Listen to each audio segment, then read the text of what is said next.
नमस्कार, मैं हूं विनय सिंह।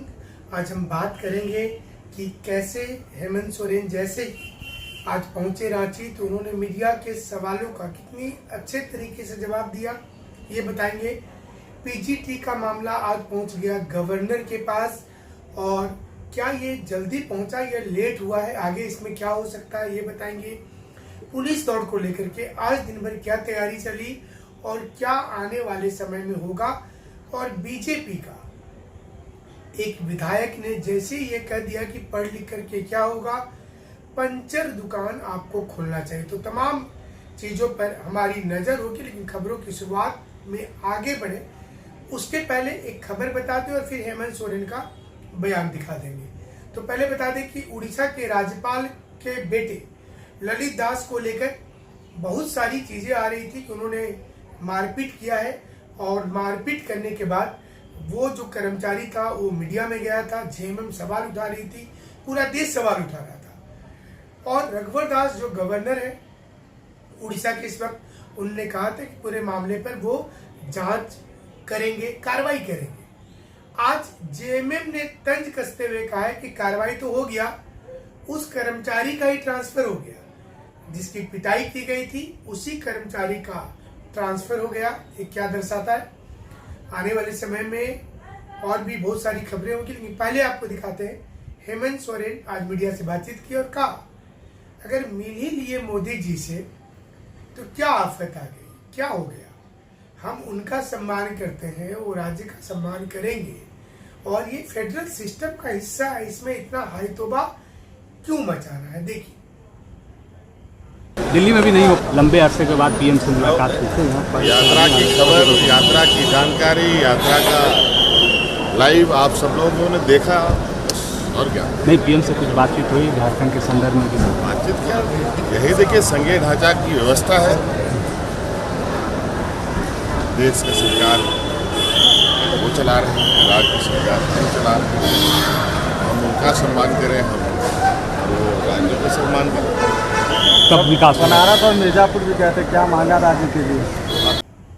तो हेमंत सोरेन साफ तौर पर कह रहे थे कि राजनीति में सब कुछ चलता रहता है, और इससे सबसे ज्यादा टेंशन किसी को है तो वो है कांग्रेस को, क्योंकि उसे लग रहा है कि अगर हमारा साथ छोड़कर हेमंत सोरेन उधर में चले जाएंगे तो फिर एक तरफा हो जाएगा पूरा चुनाव, और जीत जेएमएम के साथ अगर बीजेपी आ जाती है उस गठबंधन की हो जाएगी।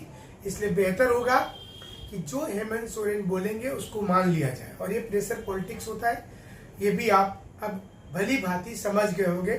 झारखंड में इतने दिनों से है तो राजनीति तो समझ में हर किसी को आई जाती होगी। आज पीजीटी का मुद्दा बहुत देर से सही, लेकिन गवर्नर महोदय के पास पहुंच गया। आज भारतीय जन युवा मोर्चा ने ये मुद्दा उठाया और कहा कि धांधली हुई है, वो एजेंसी के द्वारा परीक्षा लिया गया था जो ब्लैक लिस्टेड था, इसलिए इस पर सीबीआई जांच अब होनी चाहिए।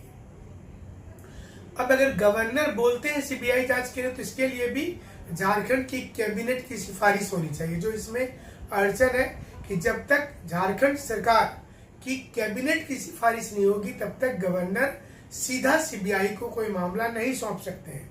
मतलब यहाँ पर आप टेक्निकल चीज को समझें, ये मामला पीजीटी का गवर्नर के पास जरूर गया है, लेकिन फिलहाल गवर्नर इसे सीबीआई को नहीं सौंप सकते हैं, क्योंकि राज्यों में सीबीआई की डायरेक्ट एंट्री तभी होगी जब राज्य सरकार का कैबिनेट इसके लिए सहमति देता हो, और ये जब हेमंत सोरेन की कैबिनेट स्वयं चाहेंगे कि इस मामले पर सीबीआई जांच हो, तभी जाकर के जांच होगा, वरना सिर्फ राज्यपाल के पास जाएगा, मीडिया में आएगा, और इससे ज्यादा आप इस पर ज्यादा नहीं सोच सकते। आज कई घटनाक्रम हुआ जिसमें आज सरयू राय ने दावा कर दिया कि नीतीश कुमार तो केंद्र में ही अलग होने वाले हैं, और झारखंड में नीतीश कुमार की पार्टी और उनकी पार्टी मिलकर के चुनाव लड़ेंगे। जयराम महतो की भूमिका पर भी कई सवाल आ रहे हैं कि क्या वो अकेले चुनाव लड़ेंगे, जेएमएम को परोक्ष रूप से साथ दे देंगे, या फिर बीजेपी के साथ खुले तौर पर तालमेल कर लेंगे, क्योंकि इससे झारखंड में जो महतो वोट है उसका ध्रुवीकरण किधर होगा ये बोलना मुश्किल होगा, क्योंकि आजसू के साथ फिलहाल बहुत बेहतर संबंध बीजेपी का नजर नहीं आ रहा है। ईचागढ़ में आजसू ने कह दिया कि सीट उसकी होगी, वहीं दूसरी ओर बीजेपी ने कहा है कि उसका परंपरागत सीट है। जमशेदपुर के बगल में ही ईचागढ़ है और यहाँ पर दोनों पार्टी अपने अपने सीट को लेकर दावा कर रहे हैं। और पिछली बार इसी सीट को लेकर के आजसू और बीजेपी का गठबंधन नहीं हुआ था, जिसके बाद महतो वोट आजसू के खेमे में चला गया था, बीजेपी को नुकसान हुआ था, जेएमएम कांग्रेस गठबंधन जीत गई थी। इसलिए इस बार बीजेपी नहीं चाहती कि किसी प्रकार का रिस्क हो, इसलिए एक साइड में सुदेश महतो से भी बातचीत की जा रही है, दूसरी ओर जो है ये पूरी की पूरी पार्टी जयराम महतो से भी बात कर रही है, यानी कि उनके साथ भी ये समीकरण बैठाने की कोशिश हो रही है कि महतो वोट जो होगा वो एक मुश्त बीजेपी में आकर के गिरे और उसके गठबंधन में आकर के गिरे, ताकि उनको सरकार पूर्ण रूप में उसकी बहुमत से बन जाए। अगली खबर पे चलते हैं। झारखंड में पुलिस दौड़ को लेकर के स्टूडेंट तैयार है, लेकिन क्या मैदान हमारा तैयार है? हमारा उत्तर है नहीं। अभी तक मैदान तैयार नहीं हुआ है। कई बैठक का सिलसिला हुआ है, अभी तक RFID वाली तकनीक वाली वो मशीन भी नहीं आई है। तो जाहिर सी चीज है कि मैदान तैयार कैसे हो पाएगा। तो ये इस वक्त की इम्पोर्टेंट खबर है कि एग्जाम्स को लेकर के तैयारी चल रही। वहीं JSSC सीजल पर खबर यह है कि एजेंसी को सभी जिम्मेवारी दे दी गई है। देर से ही सही, देर से आए दुरुस्त आए, परीक्षा पारदर्शी होने की पूरी संभावना जताई जा रही है। तो उम्मीद किया जा रहा है कि पारदर्शी ही इस बार में एग्जाम होगा। तो झारखंड का हर घटनाक्रम आपको दिखाते हैं और इसमें सिर्फ न्यूज का ही विश्लेषण होता है।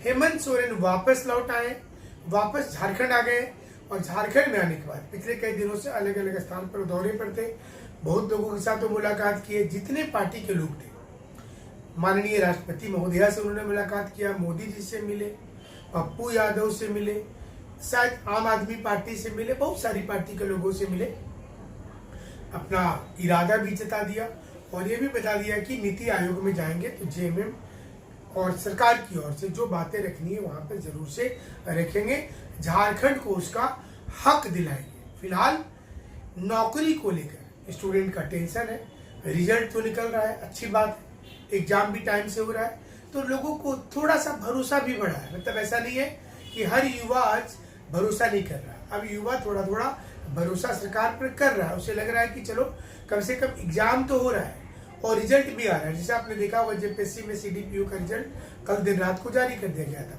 तो सब कुछ होता रहेगा, हमारे साथ आप जुड़े रहिएगा। हर